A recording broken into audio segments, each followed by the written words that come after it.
On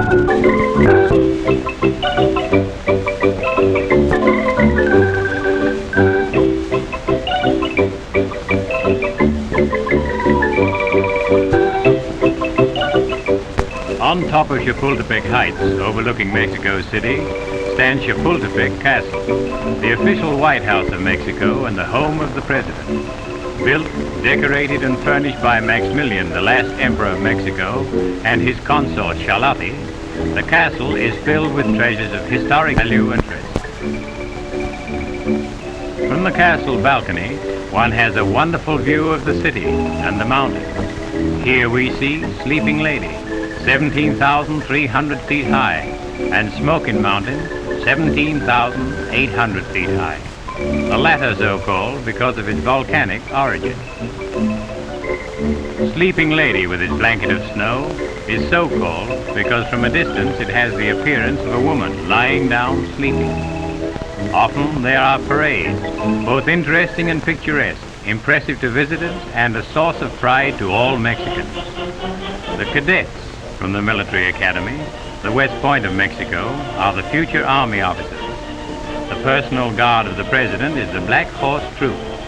These horses and men are carefully selected and evenly matched, creating a fine appearance. The regular army, well equipped and properly drilled, show a confidence as to their ability and efficiency. The police department is one of the finest in the world. The men are carefully picked and extensively trained, both physically and in duties each must perform. One can see the result of such training and feel the pride these men have in their responsibility. The same condition is true of the fire department. They may not look like firefighters, but don't let their snappy dress uniforms deceive you. Each man is an athlete of the highest type. And with the blowing of the siren, they are on their way with the finest modern equipment to face the hazards of fire and to save human lives and property. On the Plaza de la Constitución is the National Palace, containing the government offices, Senate chamber, and museum. Here hangs the Liberty Bell, first rung by the priest Hidalgo the night of September the 16th, 1810, calling the people to revolt for independence. It is rung now each anniversary at midnight by the President.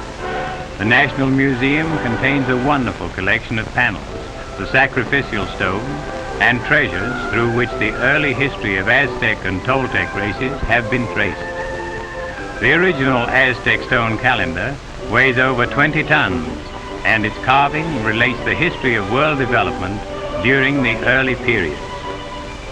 The government has built and equipped a number of schools throughout the country where young Mexico is taught up-to-date scientific agriculture and farming methods. The Bank of Mexico was founded by the government in 1925 and has done much to stabilize the finance of Mexico. The National Theater was started in 1900, and though not fully completed, has cost 20 million pesos to date. The downtown streets of Mexico City are narrow.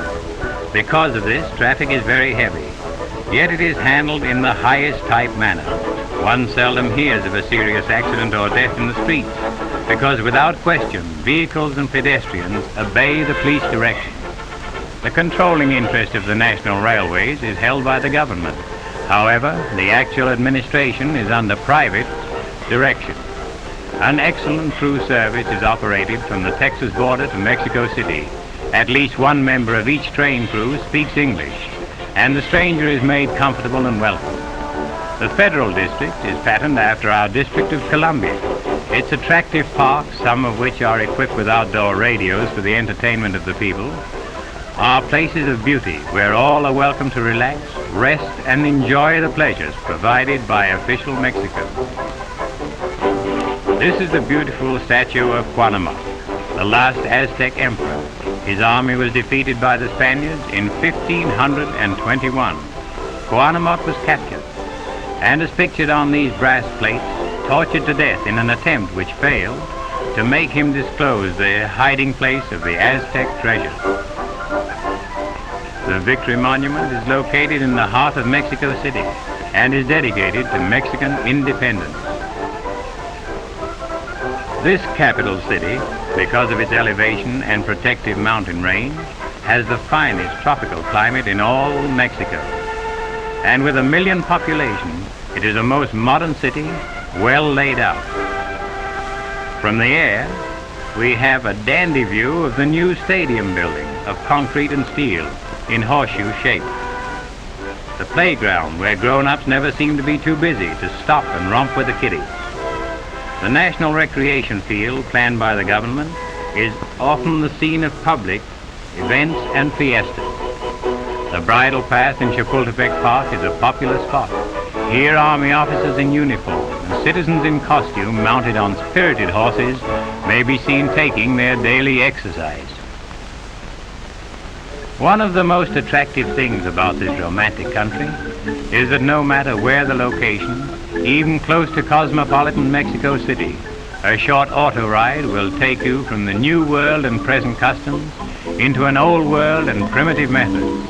Here, just outside of official Mexico, we see an important activity of the native Indians, Wash Day, which is every day. The method used is the same as recorded back in biblical days. The results, if compared to that of the automatic washing machine, so common in our homes, would amaze the American housewife. Contrary to natural belief, the pounding of the clothes on rocks does not damage them, and when laid out on the ground to be aired and sun-dried, they are as clean and white as driven snow. Water, one of the most important necessities of life, is secured from this picturesque stream, and in earthen jars which are made by the Indians, carried to the home.